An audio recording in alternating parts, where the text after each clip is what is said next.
a whole lot before you ever haul it way down to the sea and begin to grind it off and make the flat here and the flats on the side and the blade. But it's also very brittle. So the people that were using these things were highly, highly experienced, because the least little goof and you chip this here, it just takes forever to grind it back out again. When you've got the initial chip form, which we'll see, it takes a long, long time. But once it gets like this, you're really, really careful with it, to the point that you can't use it like a knife. You can't sharpen it on a sharpening stone like this, because if there's any little teeny bit of crystal or something in the sharpening stone, it'll chip this. You got to sharpen it this way. So about every 5 minutes, they'd have a real smooth stone. Probably just tuck it in their model and sharpen it this way to bring it back to a real keen edge. But you could really, really work with those things in the old times. And one of the records says that after they got metal adses, so Cook came in 1778, first time they had a significant amount of metal amongst the society. They wanted it really bad. But by 1807, the Hawaiians would no longer trade for iron. So in less than 2 generations, at 25 years a generation, in less than 2 generations, Hawaiians had so much iron all over the islands that they would no longer trade for it. They wanted something else.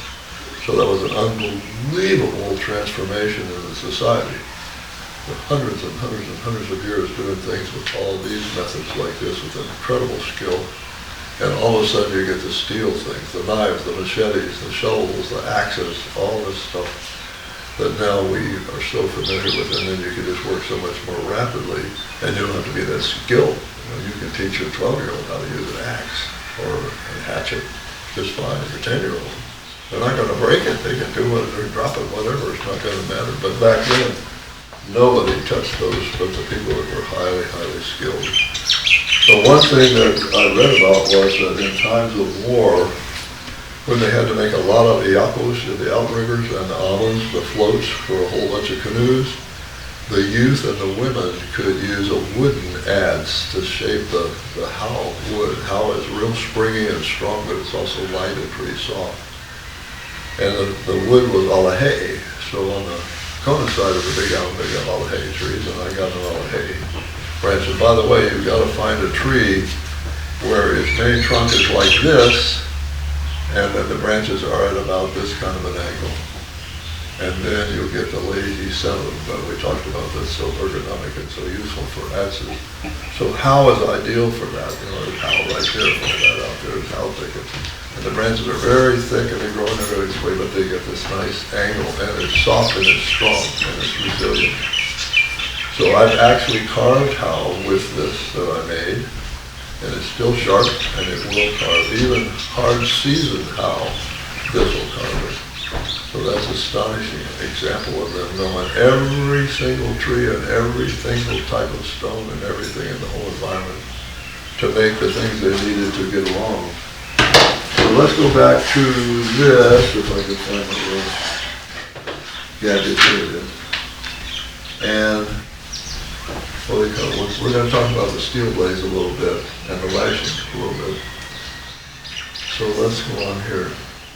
I talked about the basalt stone. There are different quarries on the different islands. Every island had its own quarries and each one had its own qualities, but the best stuff came from Mauna Kea, way up at about 11,500 feet. I've been there.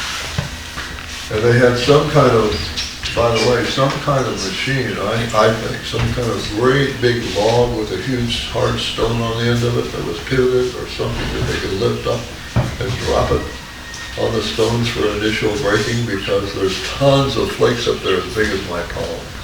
There's no way a human being is going to take an ordinary hammerstone and break off flakes that big. And there's hundreds and hundreds and hundreds of them. So I think they were doing some initial flaking with some kind of auxiliary tool up there. And I'll tell you, softwood for the handle, we're going to talk about that a little bit more. The hardwood for the blade was what I just showed you. The sennit cordage, that's the coconut cordage, and that's what usually is used to lash the edges. It's strong, and then if the night before you're going to use it, you can soak it in water, and it'll swell up some and just tighten up the lashing all the more. So let's see what we got here. Now, this is Is this work on the laser kind of pointer? No. Okay, that's what it is. This is a typical Hawaiian adze form. It's four-sided. It's not three-sided like a lot of ones in the South Pacific. It's four-sided, so it has more mass. It's harder to make. It's got more mass, and it's less likely to break because it's all the way through here. And it's got a drop tang. This is a distinct advantage in the Hawaiian adze, is this drop tang. So you can see the flakes when they were flaking it. When they ground this off, they didn't grind it off completely. The top they've almost ground it off completely. This one they've only ground the top off partially, so it's not quite so well. But like I said, what this did was to get the lashing down below the level of where you're working, which is a distinct improvement. So out here, this one, it drops way down, there's a whole lot of mass through here. This is more like a felling adze. You can put a heavy handle on this thing and really go at it, really smack things like trying to cut down a tree. And then the thinner this gets, the more likely it is to be sort of a planing adze, a fitting adze, because it's thinner and it's therefore more delicate. It's more easy if you stuck it in the wood real hard that it could just snap. So that's how they did these things, was to chip them out initially and then grind them on a stone that has a whole lot of crystals in it. Or what I found, you can take a stone that's porous and peck it down till it's flat, and then get olivine sand, like on the beaches in Kona. The olivine sand, the green sand, is lighter than the other sand somehow. So when the waves sweep it up, it just, the last little remnant of the wave that sweeps up and drops back leaves little rings of green sand, and you can just go around and scrape it up. And if you get a porous stone, just that you made yourself, and put some water on it, sprinkle a little bit of that olivine sand that then gets caught in all the little pores, and then you can grind right on that. You don't have to have a big heavy stone with the crystals in it. You can have a portable stone like that. So let's go forward a little more. Now I got another. Can you guys see that? Probably not very well. This is Bishop Museum, and it's showing different sizes of adzes, from great big to a little smaller, a little smaller, a little smaller, a little smaller, a little smaller, and real small down here. But they all have that same basic form. And here are some other ones. Here is a blank. You can see all the heavy flakes on there. And then here's one that's been finished off. It's got a beautiful tang back here that's pretty smooth. Got a big nick in the end here, and whether that happened from usage or because it was hit by a plow or a disc out in the field, far more likely it happened because of a disc out in the field. And here's another one that's lighter colored. So some of the quarries have a little bit different stone. There's one in the north part of Kauai that has pretty light colored stone. And then here we're looking at those same things from the side. So this one, it's got a great big deep flake, another great big deep flake, another great big deep flake, another great big deep flake, and some deep flakes back here. So this was just the initial start of making up the adze. And this one already has a flat on the stone right here. This is just a natural flat. So here they were going bong, bong, bong, bong, taking big hits off of it for initial flaking, and then bonk, too much. Something went too far. Took too much of this tang off here and they threw it. So there's lots of blanks all around up there despite all the years of people taking the blank. And that's what that is, and that's why they abandoned that. So then the person that was highly skilled would go further and take off smaller and smaller and smaller chips, trying to get it as close to the form that they wanted as possible, so it took the least amount of grinding, which is the hugely laborious part of it. So here's that same light colored one. This is a different kind of basalt. And then this is, can you guys see that as too much glare? Can you see that at all, or is it focused? Can you see it tolerably good? Okay, so what we're looking at here is the top of an adze, just to see the flaking. Yeah. And then here is, I'm having a hard time seeing it. Oh, here. This is in the Kauai Museum, and here is a beautiful blank. All the way out here, here's the curve on the other side of the top.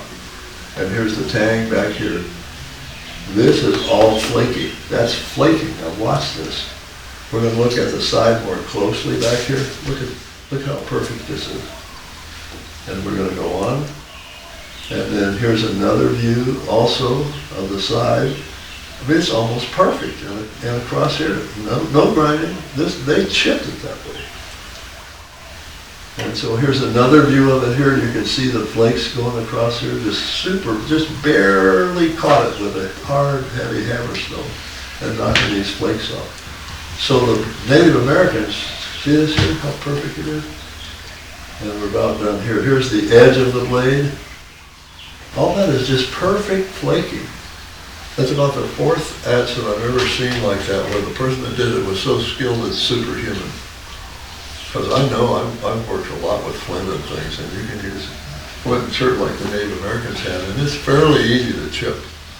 Even then, it takes tremendous skill to do something like that with flint, and to do that with basalt, as coarse as it is, and as hard it is to break, it's just beyond my comprehension. Anybody could be that skilled that they could hit that exactly with the right hardness at exactly the right angle and about 1 millimeter from the edge to throw off those flakes and end up with those flat surfaces. So, as I say, I've seen one guy found one on the beach one time. I saw one in Marquesas, which came from Hawaii, I'm sure. And I've seen two others that were as perfectly chipped as that. Just almost beyond belief. There's more views of that same adze. So here we are again, looking from History Museum. It's in different forms. See this thinner one here versus this thicker one here? This is more of a felling adze, and this is more of a finishing adze. Same thing here, more of a finishing adze, a little bit more of a felling adze. Simpler, person wasn't as well skilled that was making this, but they went all the way down to little tiny adzes. And what I want you to note about this is a swivel adze here. It's got a swivel head on it. I think this is probably a metal blade. Because before long they started using metal, anything they could get, especially chisel blades and the covers on the planes, the plane, the cover that goes on a plane blade, it makes a really good adze blade. And then down here is another one, just a half the adze is pretty thick. So this real crummy kind of lashing like this is just modern stuff. It's stuff that where they had somebody make something for a museum, and you see that all the time. You almost never see the original lashing and the original handle. But the original handles were like this. Real skinny. The head will look real big and massive, and the handle looks so skinny, you can hardly hold it. So I suspect they did put some cordage around the handle. So why the real skinny handle made out of how wood? Same thing, remember the yako on the canoe? The yako gets tremendous smashes by the ocean. It's trying to take that ama and break it right off the canoe. And yet those amas made out of how wood are amazingly resilient. So when you made the handle out of how wood, it was not only light, but you want it to be super thin. So why do you want it to be super thin? Because when you're working with a stone blade, if you're working with a steel blade, you can have whatever kind of handle you want. You can hit it however you want, doesn't matter if you hit it knot, doesn't matter if you hit it crosswise, put a little too much force into it, it's not going to break a metal blade, but it is going to chip a stone blade. So what they wanted was a real skinny, springy handle. So the original ones you see in museums here and there, not reproduction ones like two of those were, will be just ridiculously skinny. That's because when you're going like this with a heavy stone blade, it's always got a little resilience. It doesn't go chunk right into that knot and chip the end. And every time you go like this, it springs back. So you just go tick, tick, tick, tick, tick, tick, tick, tick, tick, tick, tick. And this is helping you all the time because it's always springing back a little bit every time. So when I learned by making my own adzes with steel blades, and I used a farrier crash. A farrier is a horseshoeing person, yeah. So they got these great big rasps, and you get the ones that have the fine teeth, heat them up red hot, and it's easy to find this kind of metal one. You heat it up real hot and get it soft, where you can beat it on an anvil, especially while it's hot. Wonderful to see you guys. Aloha. Aloha. Come up in the front. I like it, Ohana style. Don't be shy, just come on up. So we're on the adzes topic right now. and rolling along pretty good. I'm probably talking too long, but having a good time. But this is really important, what I said. So the ones that I've got that have steel blades are a lot like foil. They're Howell handles on purpose. And I'm not going to break that steel blade. I'm going back to the metal work, how to do the metal blade. It's easy to find this kind of metal work. All you need is a acetylene torch or a MAP gas torch where you can heat this up. Real bright cherry red, and then let it cool down. The metal will now be soft. It's got carbon in it. It's good hardenable steel, but it will now be soft. So you can work it on an anvil, especially if it's while it's still red. You can flatten it out and get it how you like it to be. And so once you get it like you want it to be and it's still soft, then you file it and shape it. You get it the shape that you want. You heat it up again to cherry red, and then you put it into a quench, like transmission fluid or something like that, cooking oil. Not too thick of an oil, but not water either, and it will harden it real fast. So it's red hot now, right? Real cherry red. You put it in there and swish it around and smokes on it over. But it cools it down quickly and it makes it super hard. It's got carbon in that steel. That's why it was a file, you know, or an actuator, whatever you have to choose, an auto spring, whatever you use. So now it's super hard, and now you got to temper it back because it's so hard. If you dropped it, it might actually crack. Put it in an oven. It can be a little toaster oven or anything like that, at around 420 degrees for an adze blade, and that's called tempering. It'll bring it back to where it's got a little bit of springiness, a little bit of softness, but still plenty hard enough to hold an edge, but it's not going to snap. Chisels, you need maybe at 390 or 400 degrees, but an adze is going to get a lot more abuse, so about 420 works good, and you'll have a beautiful blade made from the farrier's rasp. That's what mine are made out of too. So what I found then using my two adzes is that one of them has a straight blade, just like this, has a bevel on the other side, because it's much, much thinner. It has a bevel on the other side, and it's straight blade, and the other one is curved blade. It's curved blade. So I gradually learned that I was using the straight blade one way more than the curved blade one, because the curved blade one is much more hard to control. It's a wood removal tool. It's much better. You know, it really strikes in, it really takes off a lot more stuff. But if I want to do real fine work, like I'm shaping this here, or I'm shaping top part of this, or I'm shaping this stuff in here, the straight bladed one is right. So then how about the bevel on the bottom or the bevel on the top?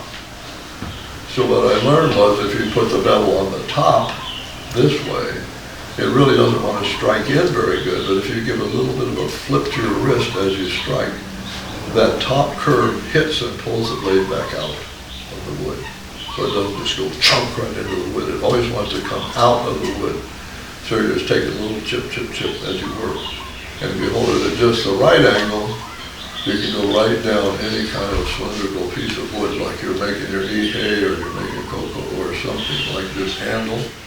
Chick, chick, chick, chick, chick, chick, chick, chick, chick. So the Hamada that learned from me to do these things, they actually had to make their adzes. I showed them how to make the blades and learn how to use their adzes to make their top of beaters and things. So if they can learn how to do it, you can learn how to do it too. We just can't have a workshop on that. It would take us a weekend to do that kind of stuff. So let's see what else. A few more things we want to cover. Here we go. Okay, so now that one is very likely to be an original handle. It's not original lashing, but it's just got a nice curve that fits the curve of the blade. And here it is out here, and the lashing sits way back there out of the way when you're using it. It's long and skinny, so that's something like to go way down into a deep bowl, for instance, or something like that. A small area in the making of the canoe, something like that. But the handle, even though this is a big heavy blade, probably about 2.5 pounds, it's just a skinny little handle, and that's typical. So when you see those funny ones in the museum, and usually you don't because they've replaced it with some more modern thing, but you don't want most, like when they were doing things at Honau now and bringing back the functions on the Big Island, they would have all this stuff in the canoe house, and they got regular axe handles and things on. That's going to break a snow blade.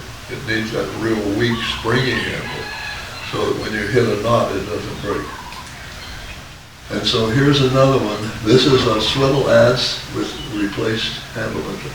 The handle here is probably about right. And this one too is a replacement, I'm sure. And somebody carved, see how it's bigger here? This wasn't just a branch off the howl tree. Somebody carved it down to this slimmer size. And this blade is set into the handle. So some of them you need to do that, like this smaller blade right here. There's just not enough there to lash it on top of the wood. Not enough there, it's going to just want to move around too much. You've got to set it into a bed like this. And if you just carved a bed like we would do, like I would do for my metal blades, it can be flat just fine. It just fits right in there. But with this, the only thing that keeps this from driving back through this wood and breaking out of here is whatever friction is on the bottom of this. So how do you do that? How do you set it in there so that the whole bottom of this irregular adze is fitted to this wood? You smoke it. I just learned that from old-time gunsmithing kind of stuff. You just get any kind of lamp or something like a Kuchoi lamp, and you smoke the underside, you get sooty on there. Press it in there, everywhere you see the dark place from the soot, you carve a little more, and you keep doing that until it finally fits perfectly down in there. And it's never going to move when you're using it. It's not trying to break out right or left or push back through the back. It's solidly in there with a relatively small amount of wrap. And when I made this part here, which is shaped like a knife handle, it's slimmer at the front, then it gets bigger, and then it's slimmer at the back here. So I had to fit that into this piece real carefully, and that just took a long time, constantly sooting this piece and pressing it in there tightly and turning it and seeing wherever the dark places were, keep carving till it fits in there real good. And what you get is a swivel adze. So they actually had those, Hawaiians actually had these swivel adzes. So you're working on a canoe, you turn it, work on the left side, the bottom, and the right side with the same adze. So stupid me, as usual, I thought it'd take me about 5 hours to make that, and about 16 hours later, I had it. But that was a challenge, and they had that, and they had them in Tahiti too. I don't think anywhere else I've ever seen had them. So the Tahitians come up to Hawaii when they journeyed up later after the initial Marquesas settlement, we think. Did they learn that from the Hawaiians and carry it back to Tahiti, or did the Hawaiians learn it from the Tahitians who later came up here? I don't know, but it's some genius kind of thing, and you sure can't buy one of those at the Ace Hardware. So this is a wood we got in Cottonwood, Arizona that's similar to Howe, not quite as good, but it does a pretty good job of doing that. Lashing, I want to talk about for a minute. The fancy lashing like this, if this wasn't covering it up, it overlaps itself, and then it'll make a constant V pattern here and a constant V pattern over here, and the same thing on the sides. Can you see on the side there? And the way you do that is you start it right in the middle. You've got a lash going up over, you got about 20 to sometimes 25 feet of cordage and pearls on this size. So you leave a pretty good string of it hanging down here from one end. Come up here, hold on to it, bring it right over the top, real tight, swing around to the other side, bring it real tight over the other one to lock them in place. And then you just keep doing that. So when you come up, down and around, if you come down this side, you don't come up this side. You come down this side, around to the other side, and then up over again. One lace out from the center ones. And you keep doing that over and over and over and over, you will eventually end up with this pattern here and here and here. And it'll look real neat if you do it just right. So what I did was a few extra wraps to give me some extra wrapping here on the length of my rotating part. And then when I had some extra left over, I just wrapped it around down here, and then you've got that last little thread that you started with, your length that you started with, hanging down here, and then you use that to do your final tie, like so. So then we soak this overnight in water, it would just get all the tighter, especially if it was sennit. And so talking about the sennit a little bit, sennit is a coconut fiber, right? So there's, as some of you heard from the cordage talk before, there's actually 4 kinds of niu. There's a niu li'i, that's a little bitty one. You can make a kio like a nose flute from that. And then you've got the neophyte, that's a big fat one like this that they had in Samoa and Western Pacific where they didn't have igloos way back when. They had the big neo. Very rare in Hawaii now. You don't find those big neophytes hardly in Hawaii. And then you have the neophyte. That's the food coconut, right? So we're very, very familiar. They're all over the place. That's the food coconut. Two kinds, Lelo and Hiva, right? The one that's got kind of the green husk and the black dark coconuts, that's the Hiva. That was the one that was forbidden for women to eat because it's used on the altars. That's why. I'm sure that's why they couldn't eat it. And the Neolelo, the one that kind of the yellowish shell and inside has a lighter colored coconut, women could eat that one. But that's the one that's our familiar coconut that's about this big. So the punio, like you use, the punio in hula, the original ones are all made with the neophyte, about this big, and everybody makes them out of the neophyte now, a little for the top part. Because you can't get the other ones here. And there's one more neoaha.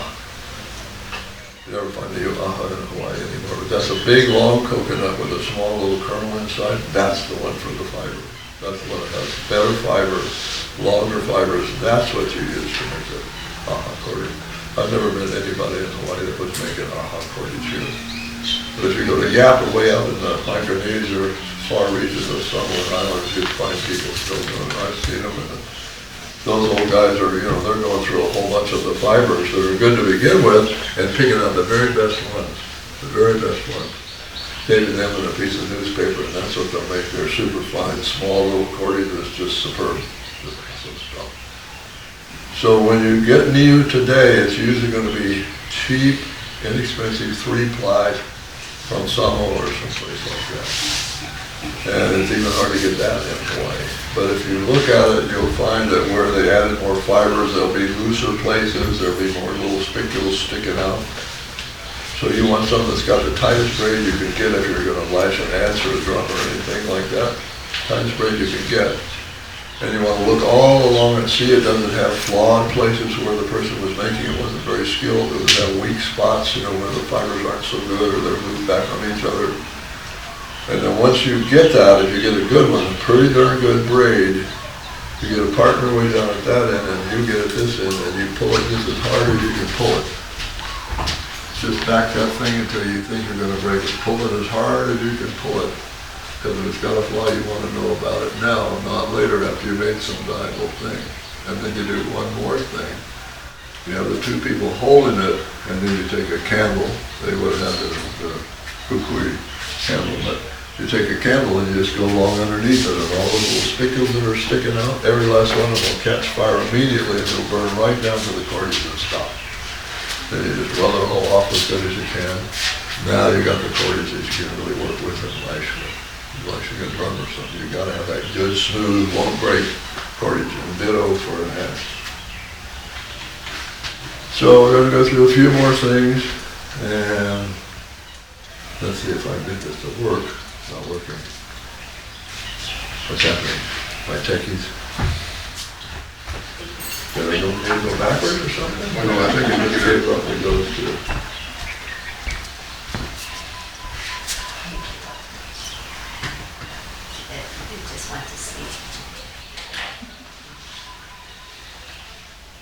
Okay, so that's the one we were looking at, the real nice one, right? Now we're going to go into that one. That's a swivel edge, and that's a facsimile, I think, because there's really not much of anything back here. It's pretty much cylindrical. I don't see any knob here. The only thing that would hold it in place of all this whatever friction was here against this. I don't think it would hold it very good, and there's nothing here to make this not slip out. This is obviously just a replacement.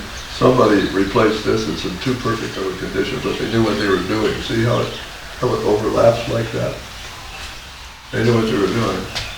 And so that's a stone blade on there. Swivel adze. And that's a swivel adze at Bishop Museum. And again, it's been pretty well lashed in the front with a stone blade. That may be that same one. But see, it's got pretty big head on here. Pretty big head. Not this big.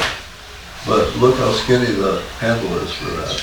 And this is just, some modern lashing that's not much good. And that's a side view of the same thing. I've been wanting to make a swivel hatch for about 40 years, and I finally got it done. Just before we got here for this talk, because I wanted to find out about it myself and tell about it. Now this is really cool because they've done archaeology all around in Tahiti and in the Marquesas and islands all over the place from way back in the 20s and 30s. And this one was collected in the Tuamotus. That's a huge number of islands out to the east from Tahiti. They're all coral atolls. They don't have any high basaltic stuff. They don't have basalt to make gases out of. They make it out of clamshells and so on. Very different culture. Very hard to live in a place like that. They dug up that little adze, and now they can use a special kind of X-ray analysis and tell where the quarry was, if they've got a sample from a certain quarry like Mauna Kea or the one in the north of Kauai or any of the other ones. And they analyzed that, and that came from a quarry at Kaho'olawe in Hawaii. Now how did they get way down there at some island in the Tuamotus? So there's my steel adzes, and this is a little one, and I had to sink it into the top of the blade here. And then here's my adzes, two different forms, but both of them are still the Lazy 7. And here's my steel adze with the bevel on top, like I said, and here's my curved front adze here, like that. So they're set into the handles because they really need to be with a steel blade, otherwise it will just slip right past the lashing. And same way with this one. And then here's sort of a side view. You can see the bevel at the top here. You can see the, not very well, the curve of this blade, and you can see how I took this blade, which was something out of some kind of chisel or whatnot, and I've sunk it in so it fits real perfectly into this handle. So that one, going back here for a minute, this one here is the one this one is what I used a whole lot. So I used that on this.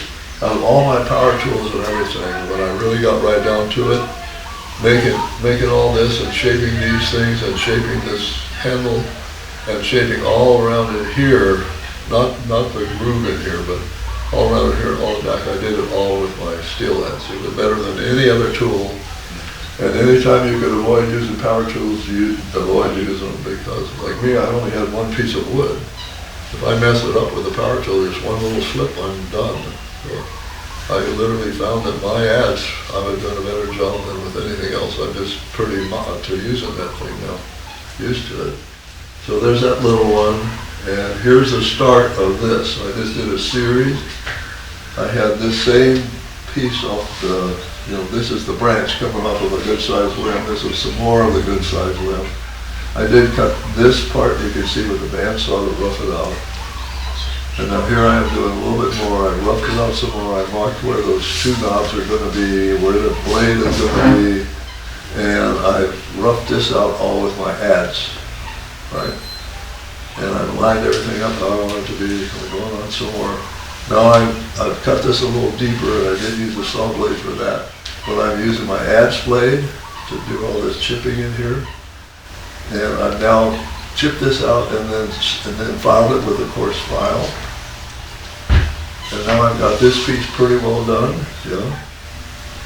Later, I took some wood dust and some laundry glue, they would have used regular glue, and ran it down into these remnant saw cuts to strengthen it there. Now here I've cut this top piece out, and here I'm getting ready with this to use soot on the bottom of this thing and set it in here better and better and better and better until it's solidly sunk. And you can see the adze marks all up here where I was shaping that. And here it's more just overhead view of the same thing. And then here I think this is the point where I've got, see this high spot? I've got it all carved out right here. And then there's little high spots back here. This is sunk in deeper here. So when I put soot on the bottom of this and press it in there, there's little dark marks all over the place, and it's a set as good as it's going to get. And then I need to do the same thing to this. So now I've got this as straight as I can get it in pretty good form, just eyeballing, and I'm sooting it, and then I use a charcoal, but they could have done the same thing. I used charcoal on that. So when I rub it, it shows where in the groove I need to cut, and I've been making little minute cuts on and on and on and on. I did use a square to square these things up because that's where you get really good friction at the back and the front. So what did they do? They didn't have a square eyeball. If you're really good, you've been doing things for years and years and years and years, you can look at something and you can just tell when it's square. You can tell when it's round. You make it a little mic, you just get in a place like this that's shadowy and hold the mic up against the sky, and your eye can just see the slightest out around and knock it a little more, make it round. They didn't have something to measure the little mic with when they made it. So here it is, just about all finished up now. And those were the tools, yeah. So I'd used a gouge type chisel here and a hand carving tool to keep gouging in here, and they would have been doing the same kind of thing. And all sorts of other tools we could talk about to get that final finished thing, which is that.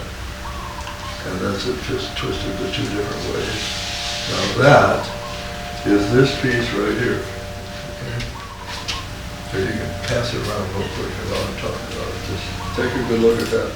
Pass it around real quick. So that's hard Cahuilla, real old Cahuilla, aged, hard as a rock. It's also got 5 knots in it.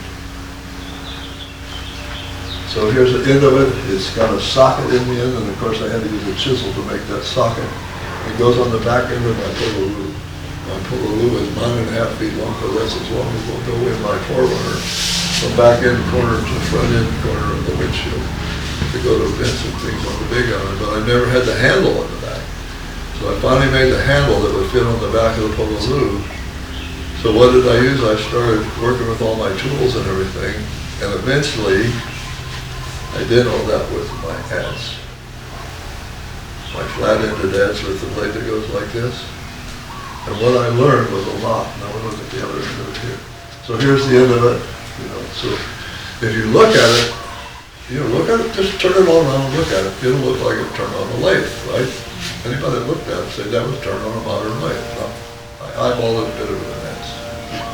Just keep looking at it, take a little bit at a time.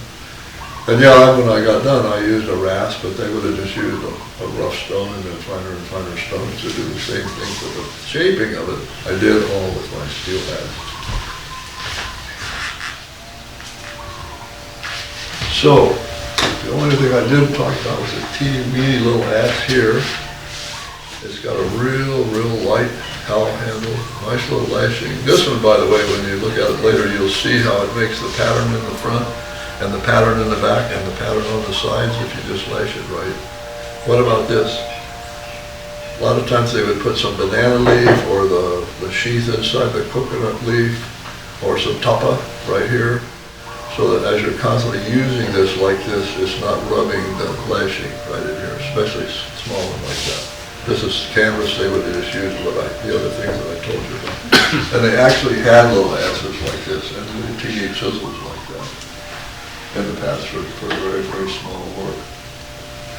So the point of that, the reason I brought that was because when I got to the, first of all doing the hard Cahuilla, but when I got to the knots, what I found was just like with stonework, you just went da da da da da da da da da da when you're doing stonework, like a hammerstone bounce in your hand, about 2 or 3 hits a second. And I started doing that with my adze, because it's got a pretty skinny handle, just holding it real loose. And go da da da da da da da da da da da da da da da when I got to the knots. And slowly, it would just slowly take those fibers off and take that knot down. And if you look at it, it's not all split out and stuff like it would be if I used the power tool. It just goes right over the knot. And you hardly can see the knot. And it was just because I figured out using The thing was pretty good. I mean, if you roll it on a table, that's the lights will go off. Yeah. I mean, yeah. It's like a lead. Yeah. So, I'm not anywhere near as much as somebody doing this in the old times, 30, 40 years. I'm just learning these things on my own as best I can. I got a good eye, got a good hand, yeah. But some time and patience and using your eye, it's amazing what the human mind, what your eye can create in symmetry just by looking at it. Just like that handle that I made for this little adze. So that little trick of that, about 2 or 3 times a second, just letting it float in my hand with the adze blade when I got to the thing, that was a real eye opener. And I'm sure that's what they were doing in the old times. They were taking their stone adze and just barely hitting them. Just hitting that hard wood or hitting that hard knot. a zillion times real lightly until it just slowly took it off. So we see the stuff today like the long polaloos and the Ihays and everything else. That's an enormous amount of work. And you're like, yeah, they used a planer, they could have done that by hand. They could have done it by hand. So I really enjoy that. I really enjoy knowing what materials they had in the environment in the old days. How could they do that to do what we do with our familiar tools and all our steel stuff and our power stuff? How could they do that in the old time? Ho'omananui, patience, knowledge of the materials within your culture and hundreds of years of experience with it. That's how. And so, hanamikioi, doing things real perfect, that's the Hawaiian way. You don't just make it till it works, you make it works and it's good. And that's, you'll see that time and again in Hawaiian culture thing. So I kind of went, well, not too bad over my time. So how about questions? Any subject? I'll just enter it if I can. Don't be shy. What about securing this to the pulaloo? Just it sticks on, or do you lash it, or do you? Oh, I haven't put it, I'll peg it on. I'll just have a removable peg to put it on there. Yeah. But I don't put it in the back of my 400 to go to cultural events anymore like I did on the Big Island. So it's not as critical. I just wanted to get it done after years and years and have something put on the end of there. Typical pulaloo handle. What else? Any subject, anything? What were the hammerstones shaped like? Kind of much? The hammerstones, what were they shaped like? The hammerstone, Yeah. like for stonework. Yeah. Yeah, hammerstones are used for all kinds of things, like cracking nuts and things like that. But in stonework, you need a stone that, I guess the best way to say it, usually it's going to be about the size of a baseball, hardball baseball, and something that fits good in your hand, especially where it hits on your two knuckles right there, because you got to hold it real loosely, you know, hold it tight. Oh, I learned my lesson the first time. Because nobody taught me stonework. There was nobody left to teach me. I just had to learn on my own. So you get a hammerstone that's real hard basalt. It needs to be, for really hard stuff you're working on, it needs to be this really good hard stuff. If you're working on a softer stone, it doesn't have to be quite that good, but something that fits in your hand has a little bit of a striking end, perhaps, instead of just a ball shape, maybe a little bit. But not too heavy, something you can hit, because when you use it, you want to have your hand loose. The first one I did a hard ulamaika, about 5 hours to make, and I held it, and I hit it every time. Your knuckles get sore for 3 weeks, you know. But once you get mild to that, you just let it float in your hand. So every time you hit, when you hit, it slides out of your fingers a tiny bit and all its force goes into what you just hit. But then it rebounds off back into your position in your hand. So you just let it float a little bit and go literally about 2 or 3 times a second. And you're seeing just a tiny bit of dust coming off. In the case of heavy hard stone, if you see a teeny bit of dust coming off, you're getting somewhere. If you stick at it long enough, you'll get somewhere. So I made all kinds of things, and I timed it, how long it took to make me, made a cookie eye, a good poi pounder, never head, 4-sided never head, and on and on. The poi pounder was a good one. This was pretty good stone, classic poi pounder, 21 hours. So you just do a little bit. It's like everything else, you just keep at it long enough, you're going to get done. You do a little bit, set it over by the door. Set it someplace where you walk by all the time. 2, 3 days, 4 days, 2 weeks later, you see it and you can get the feeling you want to work on it again. Work on it again. Eventually you're going to get power. You just keep going. So the hardest one was a super hard stone nella, 4-sided nella, I mean really hard basalt, and then polished some on the 4 faces afterwards. That was 31 hours, and maybe did about 3 more hours just rubbing on the surface. Ulamaika, a simple one. If it was coral, it would only take me about 30-35 minutes. That's real temporary, but just for fun, like coral. But in a fairly soft stone and not a real big Ulamaika, maybe about 1.5 hours.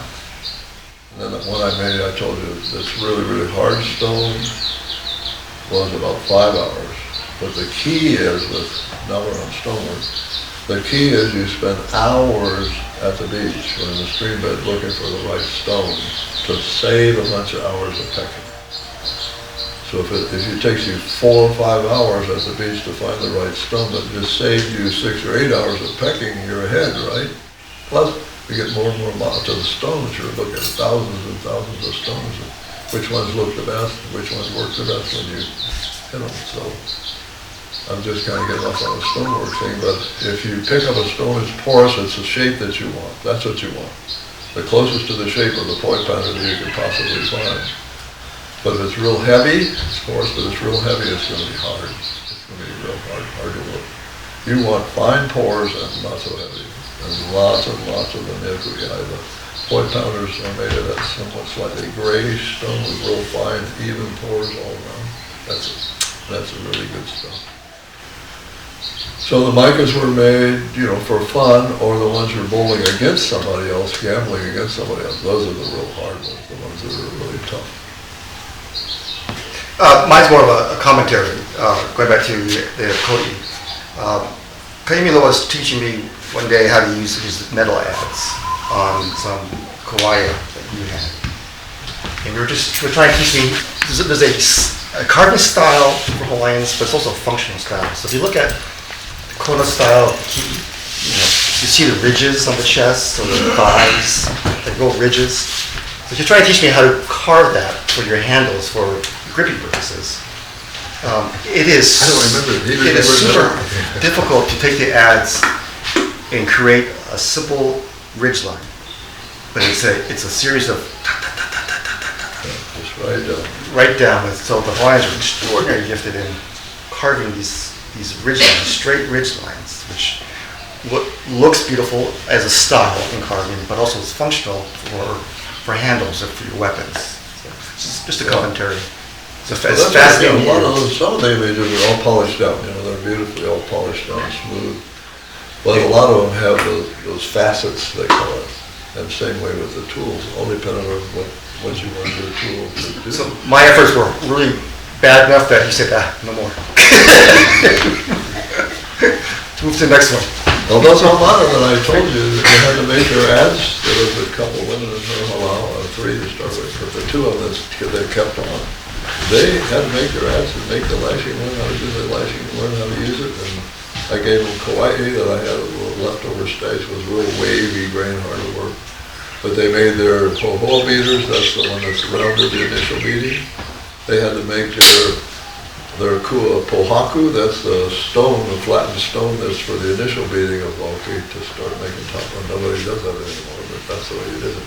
And then they made the 4-sided ie-kuku with patterns on it, and a bunch of parallel grooves for spreading out the fiber.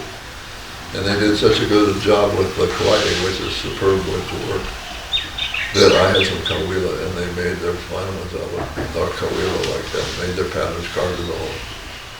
And it was a marvel to see these women who never did anything like that before slowly develop their skill levels and their eyeball work and their patience to do this. And they both made beautiful beaters, better than any place you'd see anywhere in Hawaii, I'm sure.